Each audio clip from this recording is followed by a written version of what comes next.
Happy Friday to you. So glad you could join me again today. And I want to make sure, as always, that we are giving you something that you can take immediately, go out there, implement, and get some return on it. So let's start today is on a topic we have not discussed in a while, which is follow-up. How are you following up with your clients?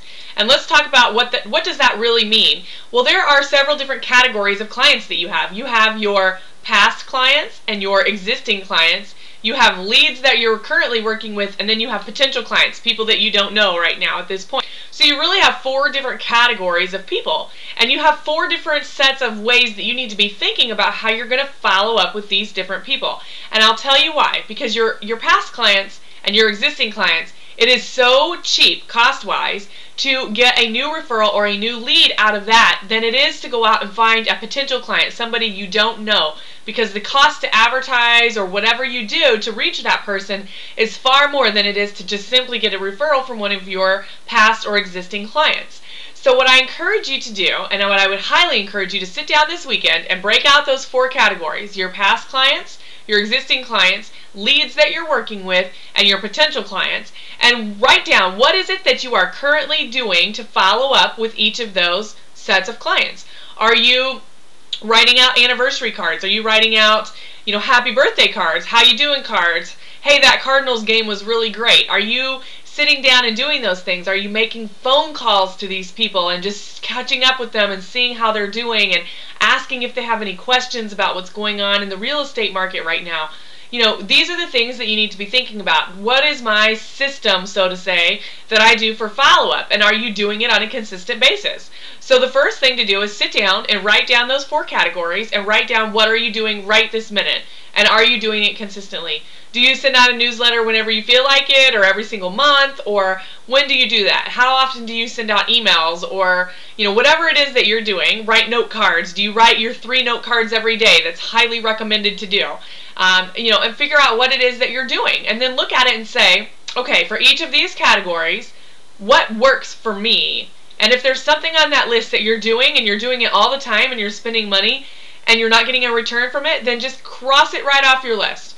And if there's something that is working, then I would encourage you to say, how can I expand on this, or what do I need to do to make sure that I'm always doing this? And then look at each category and say, all right, now where are the gaps? What do I need to do to fill this category and make sure that I'm focusing on follow-up?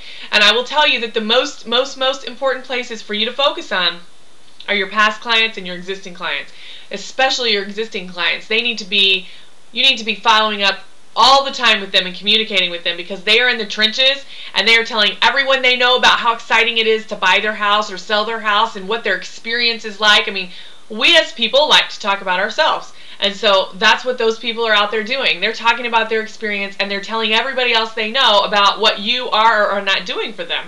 And so I would make sure that you are on that list of what you are doing, so that they're out there raving about you all the time, and you're getting referrals that way, because that costs much less for you to do that and spend your time doing that than it would for you to go out and pay for an advertisement to get new leads in the door. So it's very important, like I said, to be focusing on what are your different categories and how are you following up with each of those categories, and really laser focus on that and figure out what your needs are and what your needs are not. One of the greatest things you can be doing, like I said, is writing your note cards.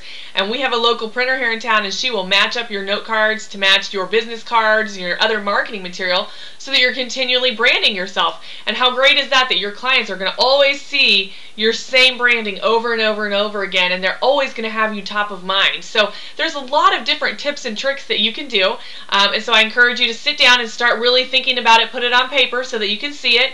And if you have any questions, you can call me and I'll be glad to discuss it with you and see if there's options or ideas out there that maybe you weren't aware of.